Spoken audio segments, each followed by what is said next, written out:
Thank you, Mr. Chairman, and thank you for this hearing. I think this is the most important hearing we're going to have on our relations with Mexico and with China this year in the Congress, and I thank you for it. This issue of fentanyl is, to my way of thinking, kind of the most important threat that we have to families in the United States at this time. I'll just give you some numbers. In Massachusetts, in 2015, 57% of the opioid-related overdose deaths in Massachusetts had a positive screen for fentanyl. Specifically, of the 1,319 individuals whose deaths were opioid-related in 2015, where a toxicology screen was available, 754 of them had a positive screen for fentanyl. So we can talk about prescription drugs, we can talk about heroin, but fentanyl is now the issue. And we, that is New England, we're at the epicenter of it. It comes up from Mexico to Lawrence, Massachusetts, and then it goes out into New Hampshire, other states, but Massachusetts as well. So the pathway is China, into Mexico, then into Lawrence, Massachusetts, into Ohio, into Virginia, into Florida. And when it's over half of the deaths now in Massachusetts, it's clearly a looming threat that's a preview of coming attractions to every single city and town in our country. So that's why this hearing is so important, because it gets to the question of what is Mexico doing in partnership with China. We'll start with that, Mr. Foote.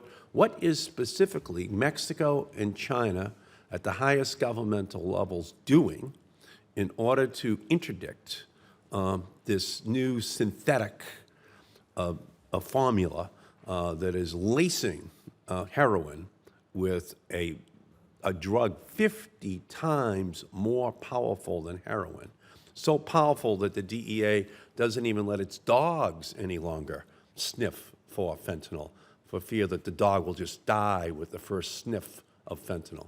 That 3 grams, 3 equivalent of salt grams, okay, could kill a human being if they gained access to it. What is Mexico and China doing in cooperation with you in order to interdict that drug? Senator, first I'll touch on Mexico and China's bilateral relationship on this.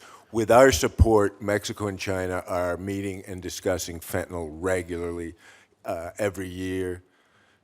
They are both involved in the multilateral side of things. Just last month at the UN General Assembly special session on drugs, they were both there. China, their Minister of Public Security, led the conclusion statement. They were fully on board, and they are a member, both countries, to the 3 international drug conventions.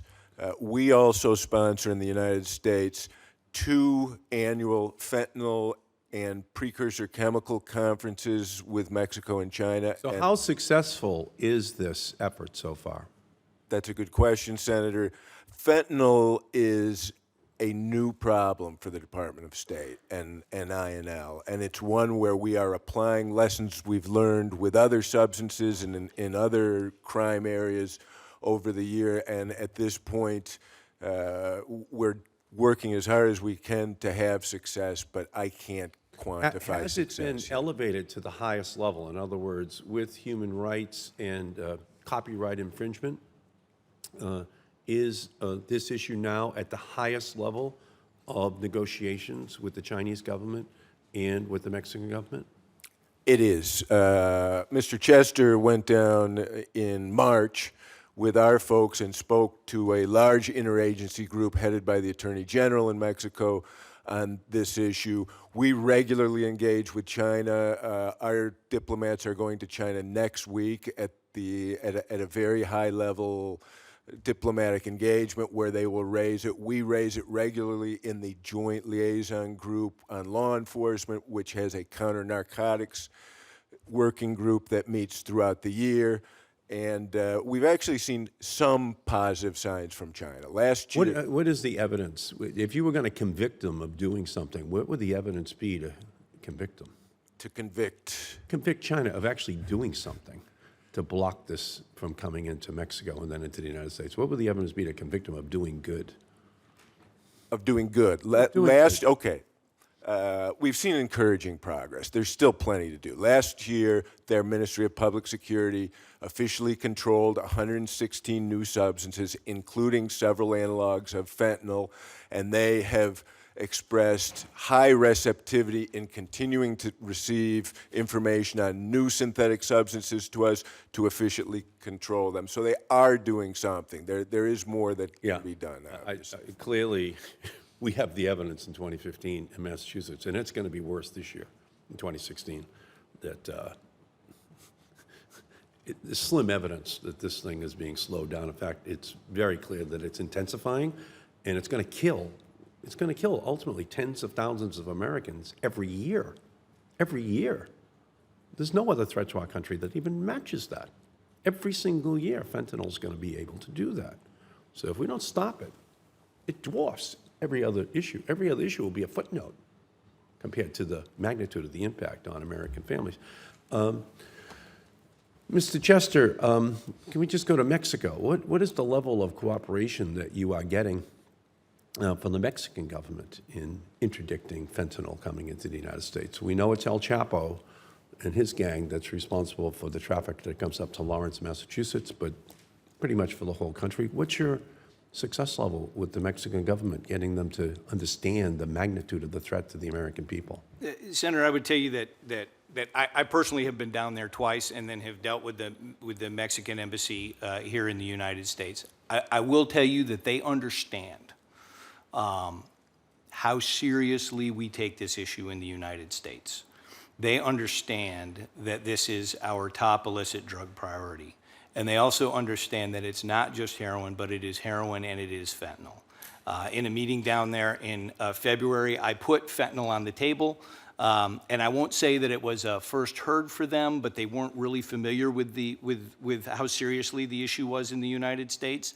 By the time we had gone down to March later with Director Botticelli and Ambassador Brownfield, that was part of the problem set that they agreed to work with us moving forward on. So I will tell you that the Mexicans are understand the importance that we place on this issue. They're very engaged on it, and they are willing to conduct joint planning with us on the issues not only of poppy eradication, which addresses the heroin issue, but also lab identification and neutralization, specifically on issues of either fentanyl creation or the milling of fentanyl with dilutants and other inert matter as it's transported across the border. Well, it's a little bit disturbing to me if, from your testimony, it's a case of first impression for the principal law enforcement officials in Mexico, that they're just hearing about fentanyl and it's just getting on their radar screen, and it's February of 2016, given the fact that more than half of all the people who died last year in Massachusetts, opioid-related, had fentanyl in their system. It's kind of a little bit disturbing to me. I'm going to be very honest with you. And I don't like it to have just been introduced at that level. I would like to have heard that President Obama has raised this issue with the President of Mexico, that President Obama has raised this issue with President Xi in China, just because of the incredible level of fatalities all across our country. And we know specifically what the source of the death is. So do you mind if I just continue a little bit? Thank you, Mr. Chairman. So give me some hope here that there's a aggressive strategy in place on fentanyl, and that it has been elevated to a level where there's a no-nonsense conversation going on in terms of what the expectations of our government is. Right, Senator. And in response to your concern, I know that the President did raise this with President Peña Nieto, the heroin, the opioid issue with the government of Mexico. And The fentanyl, he raised the fentanyl issue with them? I will check if it was specifically fentanyl, but I know the heroin issue was raised and the opioid issue was. Well, I'm asking about fentanyl here tonight. Right. Okay? Fentanyl is the epidemic. Fentanyl is the epidemic. Okay? It's not heroin, it's fentanyl. Fentanyl is 50 times more powerful. Fentanyl is what's showing up in a majority of the deaths. So you're not confident, you're not sure whether or not he has raised it? And I need to make sure that fentanyl was part of that conversation Well, between the two of them as well. How But I about would, you, how about you, Mr. Foote? Has the State Department specifically raised fentanyl at the highest levels with the Chinese government and the Mexican government? We continue to raise it at the highest levels of dialogue that we have. Next week, What is the highest level? next week, our Deputy Secretary will be in China, and this is high on the agenda, if not top on the agenda. I cannot promise that President Obama raised it with President Xi, but certainly President Kerry has raised it with the Chinese government. Okay. Thank you, Mr. Chairman.